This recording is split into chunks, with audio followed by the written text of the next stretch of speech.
Punctuality. Personal ബ്രാൻഡിങ്ങിൽ punctuality എത്രത്തോളം important ആണ്. ഇപ്പോൾ നമ്മൾ ലൈഫിൽ എനിക്കുള്ളതും നിങ്ങൾക്കുള്ളതും അതുപോലെ തന്നെ എലോൺ മസ്കിനുള്ളതും ഈ പറഞ്ഞ 24 hours ആണ്, അല്ല ഒരു ദിവസത്തിൽ. അപ്പോൾ നമ്മൾ ടൈം എങ്ങനെ മാനേജ് ചെയ്യും? ടൈം മാനേജ് ചെയ്തുകൊണ്ടുള്ള കാര്യം എന്താ ഉള്ളത്? നമ്മളൊരു പങ്ക്ച്വാലിറ്റി നമ്മുടെ ലൈഫിൽ ഏറ്റവും ഇമ്പോർട്ടൻ്റ് ആയി കൊടുത്തു കഴിഞ്ഞാൽ നമുക്ക് ഒരുപാട് കാര്യങ്ങൾ നമ്മൾ ലൈഫിൽ നമ്മൾ നേടാൻ്റെ ഗോൾസിലേക്കൊക്കെ പെട്ടെന്ന് തന്നെ പടിപടിയായിട്ട് നമുക്ക് കയറാൻ സാധിക്കും. എന്നൊരു ചോദ്യം ചോദിച്ചോക്കട്ടെ. ഒളിമ്പിക്സിൽ 100 മീറ്ററിൽ വിജയിച്ച എത്ര ആളുകളുടെ പേര് നിങ്ങൾക്കറിയാം? അതായത് 1ാം സ്ഥാനം നേടിയിട്ടുള്ള എത്ര ആളുകളുടെ പേര് നിങ്ങൾക്കറിയാം? അത് 2ാം സ്ഥാനം, 3ാം സ്ഥാനം, 4ാം സ്ഥാനമൊക്കെ ഉണ്ട്.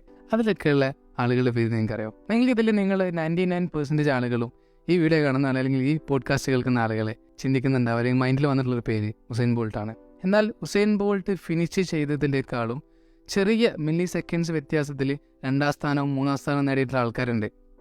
അവരുടെ പേരൊന്നും നിങ്ങൾക്കറിയില്ല, ഈ പറഞ്ഞ എനിക്കും അറിയില്ല.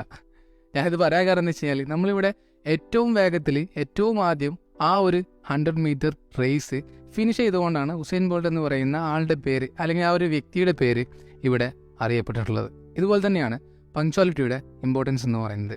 നമ്മളൊരു കാര്യം ഒരു ടൈമിന്, നമ്മൾ പറഞ്ഞ ടൈമിന് അല്ലെങ്കിൽ നമ്മൾ ഉദ്ദേശിച്ച സമയത്തിന്, നമ്മൾ ക്ലയൻറ്റ് പറഞ്ഞ സമയത്തേക്ക് നമ്മളത് ഫിനിഷ് ചെയ്യുകയാണെന്നുണ്ടെങ്കിൽ തീർച്ചയായിട്ടും നമുക്ക് ഒരുപാട് അഡ്വാൻറ്റേജസ് ഉണ്ട്.